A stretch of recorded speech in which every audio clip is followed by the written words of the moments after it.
Welcome to Veterans Never Stop Serving, our continuing podcast from Sentinels of Freedom, where we interview several of our graduates. Some 500 of them are out there today who have graduated our program, moved on to successful careers.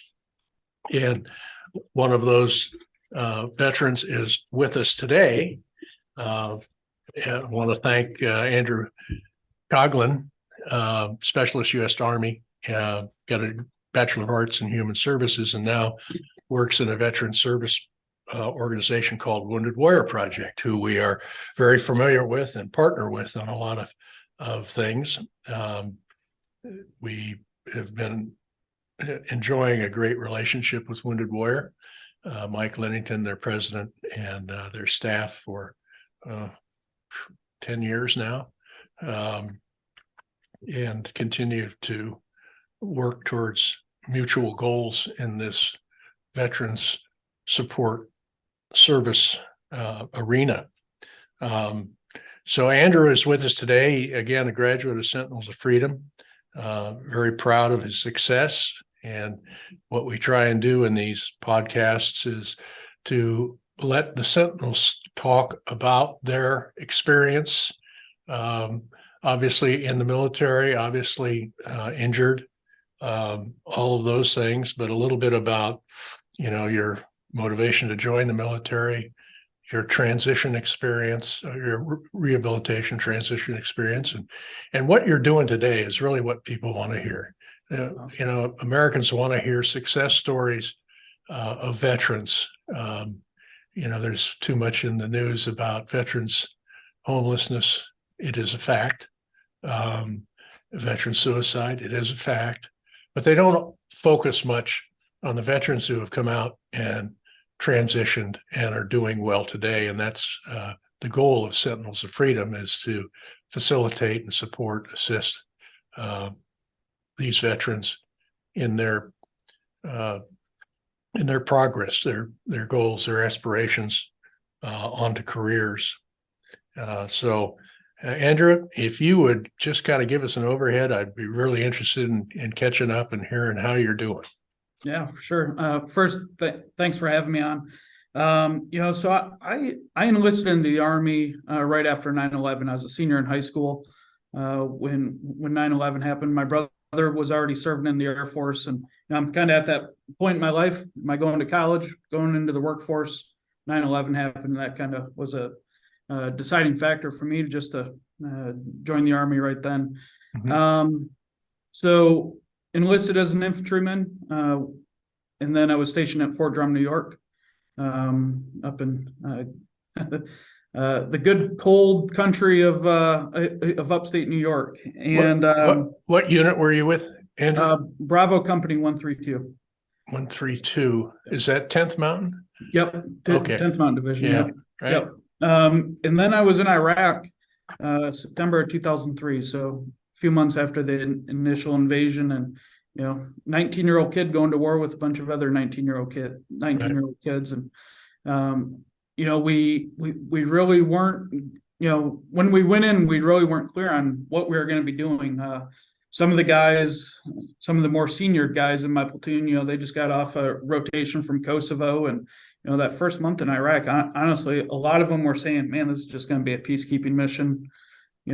Nothing really happened. Right. And then that's kind of when the IED started, and the insurgency really started when we were there. So different tactics and different things like that we really weren't prepared for, but kind of had to adjust as we were there. Spent a full year in country. For the most part, my deployment was pretty easy going, except for a few horrible days. My platoon, my squad, we took the most casualties out of the company, probably really out of the battalion. So my team leader, Sergeant Lloyd, was killed, and one of my best friends, who was also in my fire team, Charles Persing, was killed on July 19th of 2004. That day, my squad leader, Sergeant Adams, was severely wounded and medevaced out. Sergeant Ramirez, the Bravo team leader of our squad, was severely injured and medevaced out. Our gunner, James O'Leary, was severely wounded and medevaced out. So you wake up that morning you have the whole squad, but by lunchtime, half your squad's gone. We still had about 2 months left in country, and you really don't have time to grieve and mourn and process what the heck you just went through, right? You'll be, you got to put your boots on the next day and go back out. And when they were killed and wounded, it happened mortar attack, right? Right in our fob, kind of our safe spot. It's where we lived. So, and I always share, especially about Charles and Sergeant Lloyd, the two that were killed that day.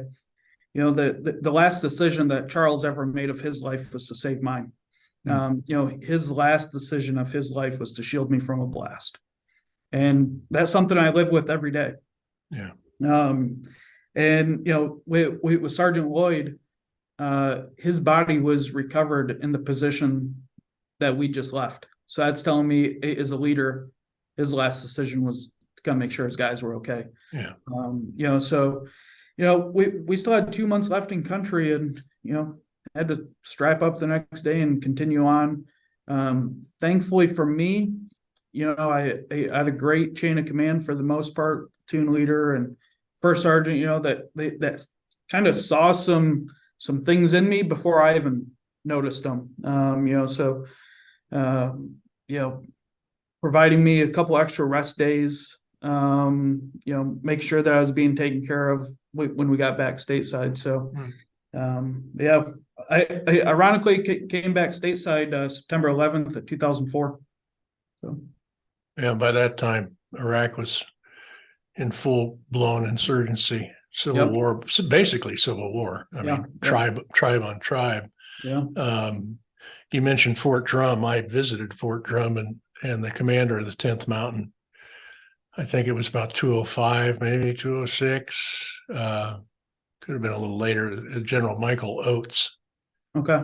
And I'm always impressed by the way these generals, who typically a young soldier never gets to meet, care for their soldiers. And he was one of them. When we discussed that, we were up there to interview 2 or 3 of his soldiers that were severely wounded. And he, sitting at his desk, I said, so we're here to help. And he said, good. And he opened his drawer, and on the top of the files in there, he opened a file and he said, I track this every day. I know exactly who's wounded, when they've been wounded, where they're from. And he says, I stay on top of it and make sure that my soldiers are taken care of. And I thought, boy, there's a good general. For sure. And I don't think he's an exception. I think most of them are like that. The combatant commanders, at least, are not, they're not detached from the experiences that their soldiers have in that regard. So I was very impressed with that, and the whole 10th Mountain. That's just an amazing division. So you got back, you did your normal transition. Did you take a TAPS class? Did they offer that at that time?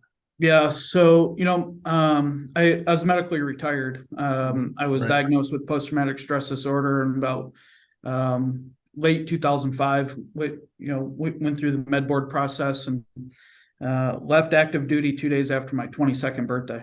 I'm married. I have no college. I really had no real world experience besides going to combat, which, you can say that's real world experience, but so yeah, I went through a TAPS class, a couple of them, the mandatory ones. Was able to fill out my initial VA claims and all that stuff. I actually did all that paperwork myself, which, thinking back, I was like, man, I must have did a good job, because within 2 weeks of getting back to Michigan, where I'm originally from, I had a letter from the VA saying, hey, come and do your CMP exam. Got connected with Voc Rehab pretty early on. Things that, as far as my transition, I honestly thought were going to be very easy, because I had a job lined up before I left active duty. Wasn't a dream job, but it was enough to support me and my wife. Right. So I started interviewing while still on active duty for a utility company, marking underground cables. But before contractors and homeowners started digging. Right. Had my VA benefits getting squared away. So, two of the challenges that a lot of us veterans face, employment and benefits. Right. I had those two things knocked out. So I was like, oh, what's the big issue of transition? And then in June, so 5-6 months after I left active duty, one of my other good friends was killed in Afghanistan. Russell Durgan.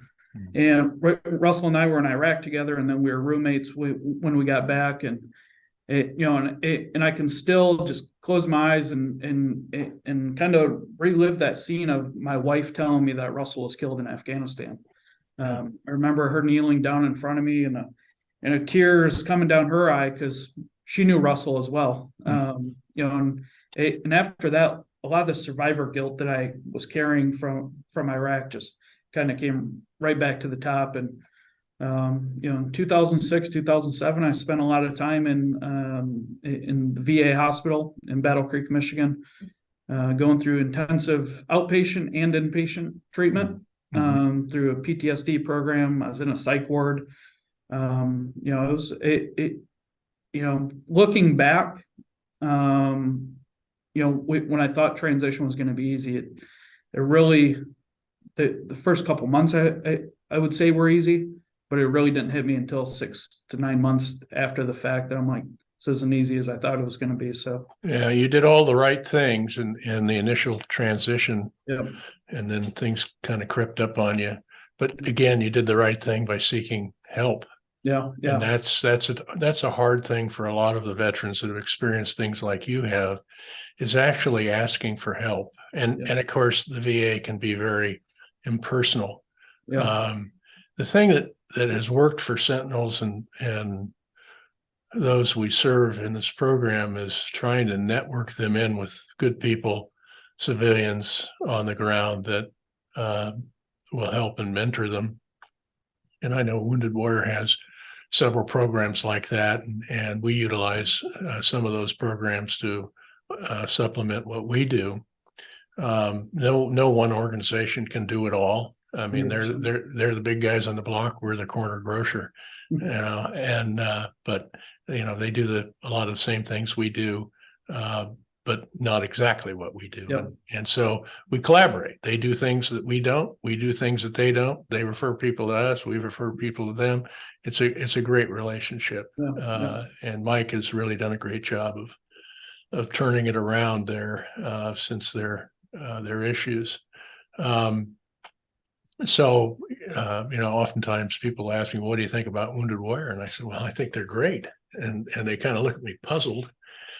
And I tell them the story, about, hey, there's changes in all organizations at some point or another, whether they're good or bad, but that a good organization, my rating for a good organization is that when that happens, they're able to turn it around. And so you got great people working for you. And so, now things are settled in. Tell us a little bit about what you're doing there, and how you're enjoying that experience. So I've been at Wounded Warrior Project now. It'll be 12 years next month, which is pretty crazy for me to think about. I mean, that's almost a third of my life. So I've had multiple roles. My very first role, I was the very first outreach coordinator in Jacksonville, where our national headquarters is at. This was a role that I'm sure there was a job description, but I have no idea what it was. But a funny story. I remember taking my very first phone call from a supporter, and it was a boat captain that wanted to take warriors fishing. It's like, I don't know if I'm allowed to do that, but let's do it. And if I get in trouble, I'll deal with that later on.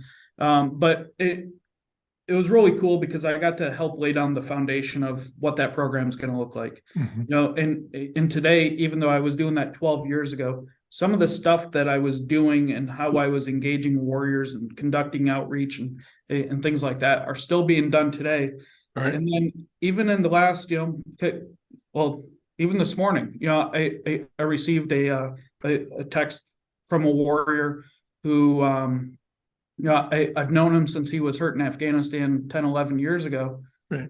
He opened up a pressure washing company in Jacksonville, and he just, he was like, basically telling me how I was a big help in getting his business off the ground, which think about it, I'm like, I really didn't do anything for you. I just kind of helped mentor you a little bit, so there's a lot of those cool relationships that I still have.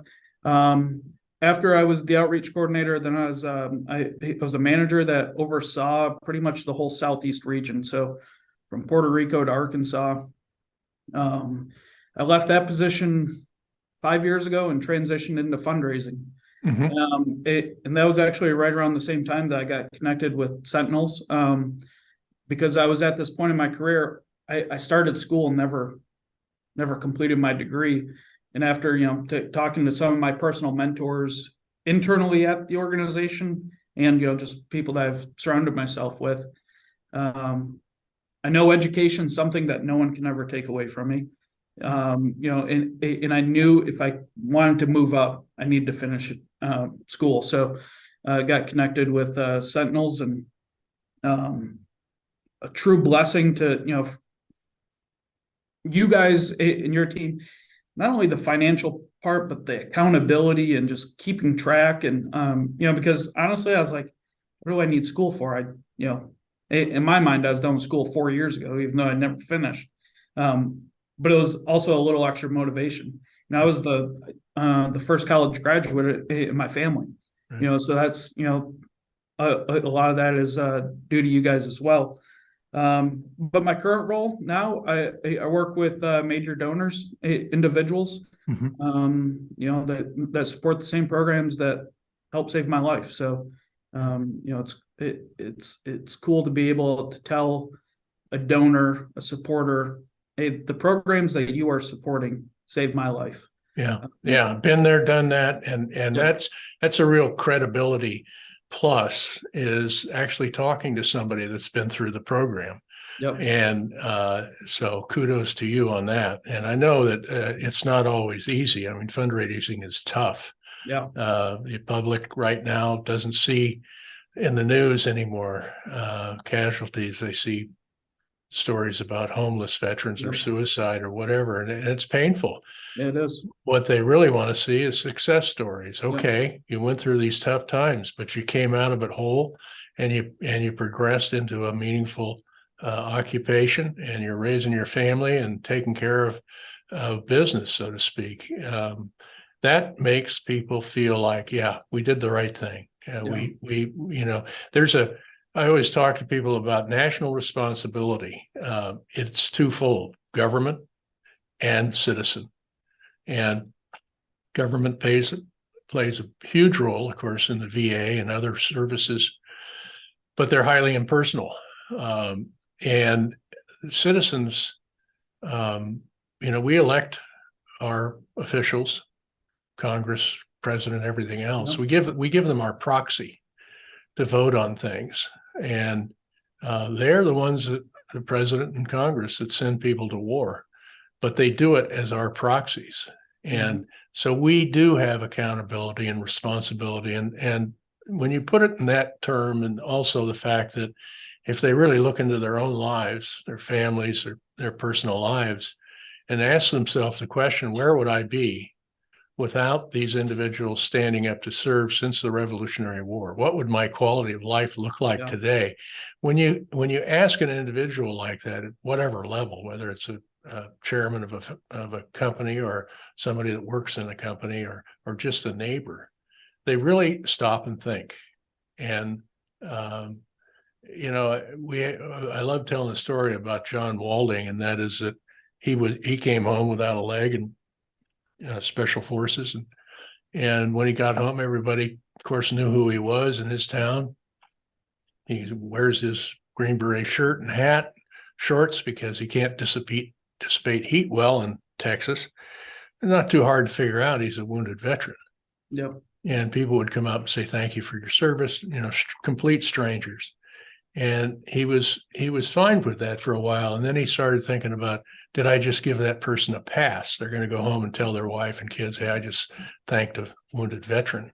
And that's it. Check the box. Yeah. And he got angry about it. And he finally came up with a solution. And that was when somebody comes up and sticks their hand out and says, thank you for your service. He shakes their hand, but he holds on to it. He puts his other hand on their shoulder and looks them straight in the eye with a big smile and says, you are worth it. And he said, so in doing that, I've gotten rid of the anxiety that somebody might have thanking a wounded soldier. I hope I've made a new friend. And I hope that when he turns away and walks off, that he's thinking to himself, what did I ever do to earn this young man's sacrifice? Yeah. And I hope that when they go back home, they say, I want to do something to help somebody, whether it's a veteran or whether it's volunteering on a little league team or church or whatever, do something to earn the fact that somebody sacrificed for you. Yeah. And that's one of the most profound things I've ever heard. And it really resonates through all of the Sentinels in our program and the Wounded Warrior guys and gals, that, nobody wants a free lunch. They want to earn it. And you guys have earned it. You've earned a place at our nation's table of abundance and opportunity.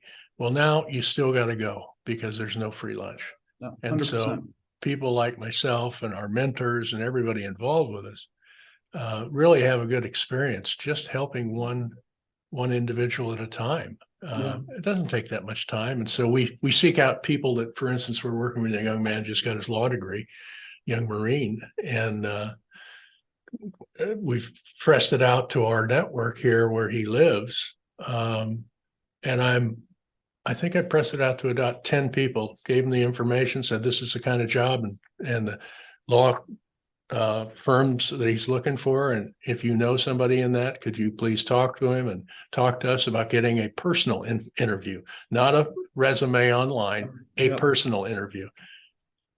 100% of those people called back and said, one of them just had lunch with him yesterday for 3 hours. Another one's going to have lunch with him next week. I mean, it's so amazing and just fulfilling to see how willing those people, but they have to be asked. Yep. And they have to hear the backstory, and they've got to know that it's a credible ask. And so that is a time sink. I mean, it takes time to do this kind of work. So you guys are great at it. Yeah, and to your point, when I'm, when I'm talking with other veterans, especially veterans that are kind of stuck in their transition, they're just not sure what to do. Like I always encourage them to get out and volunteer. Yeah. But I also encourage them to kind of step away from the veteran military space when they're volunteering. Absolutely. Like get involved with your little league, a church, Habitat for Humanity, the Red Cross, whoever it is. Because for one, less than 1% of Americans serve today, right? So like you volunteering with an organization like Habitat for Humanity, sitting there swinging a hammer, you have no idea if it's the CEO of Bank of America sitting next to you. Right. So you network, but also it will help your transition by continuing to serve. And and I've one of I have 2 daughters, a 15-year-old and a 12-year-old, and I've stressed that to them. Like, so my one daughter, she's kind of taken she had a couple friends that were struggling themselves. And, so she's put together like little makeup kits and stuff like that. And we take them to teenage girls that are in the foster home system. For my daughters to give back. And then my other daughter likes the Ronald McDonald House. So we'd go Christmas shopping and do toys and stuff like that, so, but both of those were their ideas, so I think it's so important to continue to serve if you're a veteran, but also just to give back. I mean, you see somebody thirsty, offer them a bottle of water. Your neighbor's grass is getting high, go knock on the door. Maybe they just broke their leg and can't push the lawnmower themselves. There's little things that don't take time, don't take much time, don't take money. Just go out and help. Just being, and we call it, obviously, it's the Samaritan influence that we all have. It's kind of in our DNA, I think, of Americans, is to help others. Not so in all countries, but here it's probably it is a fact that America gives more money than any other country to charitable organizations, and outside of our country. I mean, it's incredible. And you mentioned something else. The transition, I think, for every veteran is starting to shed that military skin. It's difficult. That's your tribe, and you get back and your tribe's gone and your network is very small. But at some point you've got to move on. And that's hard for some guys to do, especially guys that have been in for several years. It's their lifestyle. It's who they are. And to have that kind of rug pulled out from under you, it can be very disillusioning. I think what you're doing and your transition is a great example for other veterans. We are in a period of peacetime, if you can call it that, but we have troops in 160 different countries around the world, dangerous situations, all of it.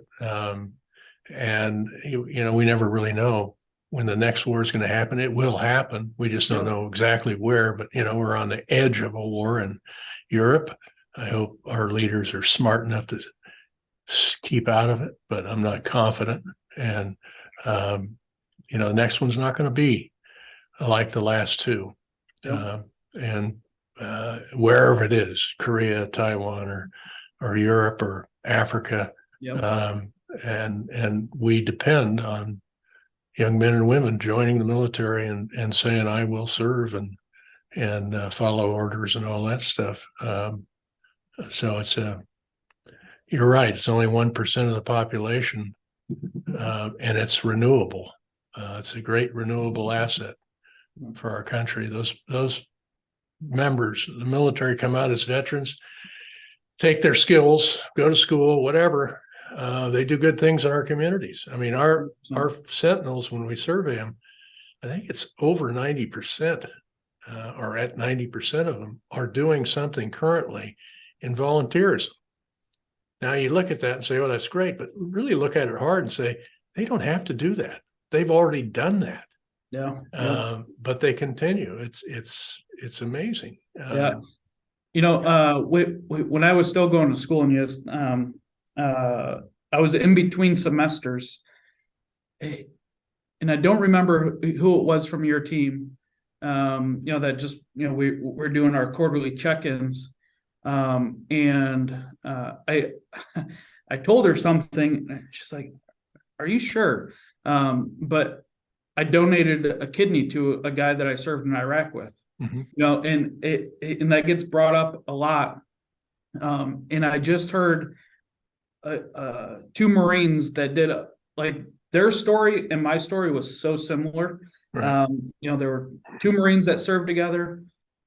One needed a kidney and the other said, take mine, basically. You only need one. So, but the thing that I find funny about it is I made the decision before I even told my wife. We had plenty of discussions after the fact, but right. But that Marine did the exact same thing. He's like, for one, and you said it, it's in our DNA, right? Yeah. Like we're gonna serve, and I'm glad that there's 90%, honestly, probably even a little bit more than that are serving still in their community. Some at the national or state level, but you have to do something. Sitting around is not going to help you at all. So sure, yeah. So one of the things I always ask, and this comes from, my sons, all three Rangers, multiple deployments, each one of them. I think there's 28 deployments between the three of them, including Kosovo. Iraq, Afghanistan, Horn of Africa. And when we get together with their buddies, whether we're visiting them at their base or whether they're home and some of their buddies are around and come over to see them, it always evolves into a funny story at some point. And I purposely don't ask my sons about their experiences at war. It's very personal to any veteran, sometimes gruesome. And some civilians have a morbid curiosity. They want to hear that stuff. With my sons, if they want to talk to me about it, they know I've got big ears and I will listen. And I can advise a little, but they pretty much already know what they've got to do. But it always evolves into a funny story about whether it was Ranger School or overseas or whatever. And when we have our dinners in DC and other places, and we invite our Sentinels in for dinner and talk, I always say, now, towards the end of dinner, or while we're waiting for dinner, we go around the room and I say, tell me a funny story, or tell us a funny story about when you were serving. Something that you remember and that you just, every time you remember it, you laugh. And God, these stories are just incredible. And you've obviously got to have one. So tell me a funny story. Man, I don't know if any of them are really appropriate, but one of the cool, so I have a group text with 4 other guys that I served with. Right.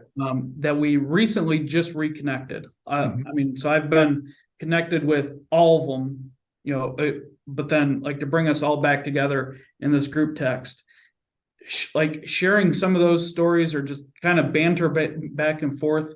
A couple months ago, my wife and I were laying in bed. It's probably midnight or so.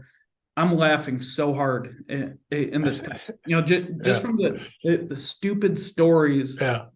To the point, like where you're laughing and your shoulders are moving up and down. Like my wife's like, go in the living room. Like, but, when I think back, again, it was, just some of the downtime that we had in Iraq and, to save yourself from boredom some days, you had to come up with just stupid things, so, but I do remember this time there's a couple guys that, I forgot exactly what we were doing, maybe like just staging the vehicles to go out on a mission or something. But it was one of those things that was, typical military, hurry up and wait.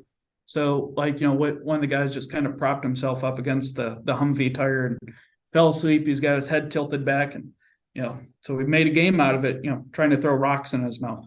Probably not the safest thing to do, but one of the guys got a little rock in his mouth and the guy thought he chipped his tooth. Yeah. So, we basically gave him a call sign, old chip tooth. Yeah.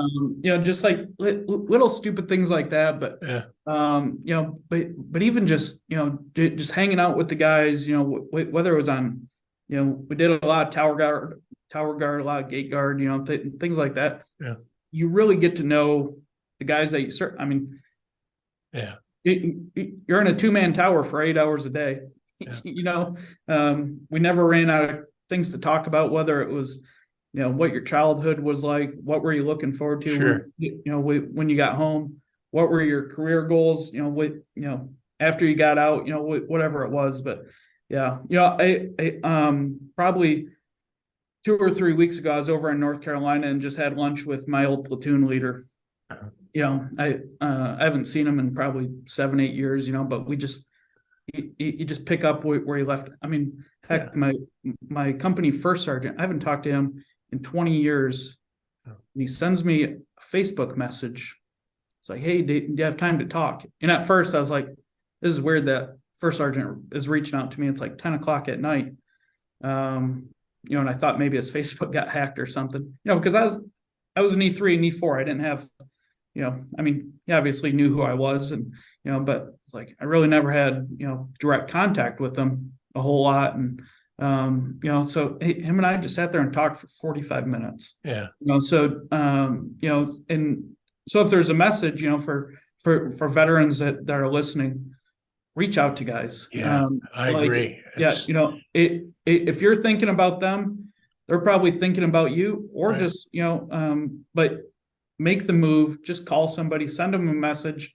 If you have their phone, I mean, Yeah, yeah. there's so much opportunity for that nowadays with all this Yeah. Zoom and email and Twitter and all that Yep. stuff. Yep. Tweeter, I call it Tweeter, but it's so easy to do, and I think it is important to maintain those relationships and laugh and tell stories together, Yeah. and it's healthy.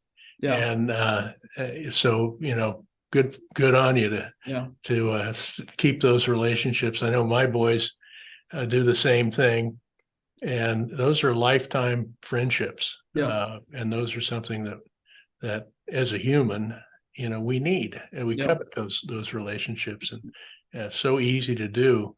And it also, you never know when you're going to catch one of your buddies on a bad day. It just Yeah. needs to have a laugh and needs to know somebody cares about them. I think that's a really strong. 100%. So, well, good. I wish you and Ashley and the kids, Madison and Emery, teenagers now. Yep. Oh my God. Yeah. Yeah. It's fun. Let's see, I've got 1, 2, 3, 4 granddaughters now, from 16 to 17 to 1 year old. I never had girls, so I don't know how to raise a girl, but I just look at the way my sons are doing it. And they're different. They're Yeah. crack up, they're pretty darn cute and funny and sweet. And so it's a lot of fun having not had girls to have that experience of watching the granddaughters grow up. Yeah. Well, okay, I'm going to sign off here. Thank you again, Andrew, for taking the time to talk with us, and thank you for doing what you're doing at Wounded Warrior Project. It's Samaritan work. I know it's not easy. You're in sales, basically getting people to donate to Wounded Warrior, and there's a lot of rejection, and that's part of being a sales guy. But you have the motivation and really stick to itiveness to do that. So I applaud you, and very happy to see you're doing well. Appreciate it. We'll just keep continuing to continue in this effort, and let's talk again soon. I get out to the East Coast quite a bit, so I actually just moved to Phoenix. So oh, that's right, you did. Yep. Oh, Yep. I was just down there. Yeah, just Yep. down there. And I get down there three times a year. Yeah. So I'll look you up and we'll get some lunch when I get down there. Sounds good. Yeah. Actually, we try to get all of our Sentinels down there together for a lunch or dinner or something.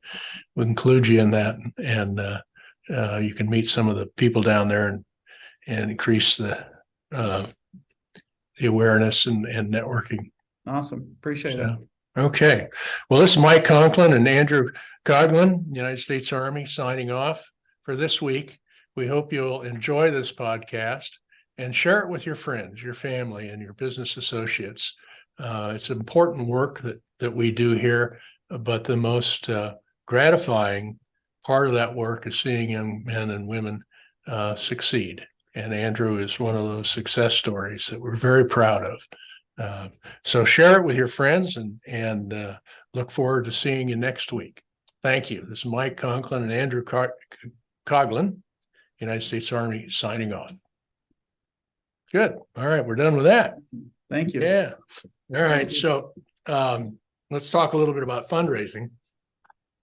We've had a tough 2 years, and COVID smacked us pretty hard. Oh yeah. No travel, whatever, doing a lot of Zooms. That's something that's, I think, one of the silver linings of COVID is people are getting used to it now, where they weren't readily using that platform. But what we fight now is the public awareness and describing the need in a narrative that people understand. We had a board meeting this morning, and the topic of ESG came up, and I said, well, we support one of the most, if not the most, diverse population in the United States. But what's the problem? Well, we need to talk about that. Well, okay, we have a policy. I mean, it's in our our bylaws. Yeah. And that should be enough. If somebody wants to ask us, what am I going to do? Say, oh yeah, we have 3 transgenders, 4 gays, 5 this, 5 that, whatever. We don't ask those questions. Yeah. If you served your country honorably and you were injured, we're here to help you. I don't care whether you like boys or girls or whatever. It's not our purview to ask those questions. And people that think that we should are mistaken. We're just not going to do it. But we do know that we're compliant. I mean, we do have some of those people in the program, and they're doing well, and that's all we ask of. Yep. Do good things in your life. 100%. Yeah. Yeah. So on my end, you talked about rejections, and last, I don't know, 2 or 3 weeks, even just trying to get people to meet face to face, right? Can still be difficult. For one, some people are busy. They don't have the time to meet. But then others, they were basically locked in their house for a couple of years. Now they can travel and do as they please. So trying to track them down has been difficult. Then others too, like when it comes to fundraising, even if I just want to meet you and thank you and get to know you as a person, I think some automatically think that I'm going to ask them for more money. So and we are. I mean, can't hide from it. Is we need those recurring donations, and you did this, and you feel good about it, but there's more to help. Yep. And that's not a bad thing. It's our job. Yep. And the issue is trying to, in the initial research, is you don't want to ask people for something they can't do. Yep. And so you have to identify them and what their relationship is to military and veterans, and then you start honing in on that. But then there's other people that have no military experience other than maybe a father served or an uncle or something like that, but they're deeply passionate about the military and our veterans. Yeah. So it's all over the board. Yeah. Like one of the very first things that I did when I got out to Arizona was just starting to get plugged in with different networking groups, and because when I was in Jacksonville and St. Augustine, if there was something that had to do with veterans, I was either involved in some way or knew about it or whatever, and then kind of coming out here and I'm starting all over. I'm the new kid on the block, and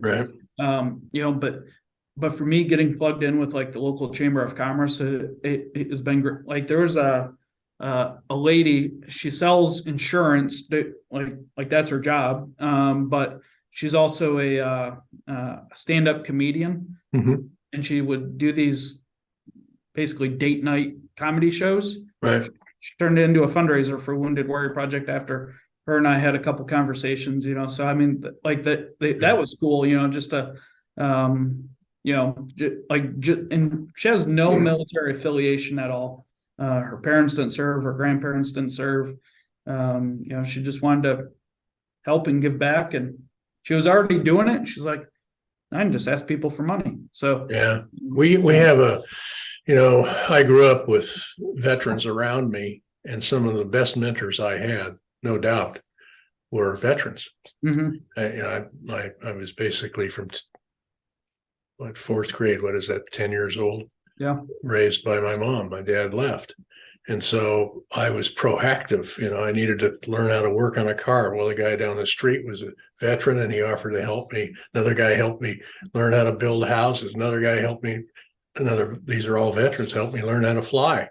Yeah. And they're all gone now. And a lot of my other veterans friends, Vietnam era, who've been very supportive of us, it's kind of there at that end of life period where retired, scoping down their discretional dollars, they just can't give. Yeah. And I think they feel bad about that, but I tell them, look, you guys have done enough. You know, it's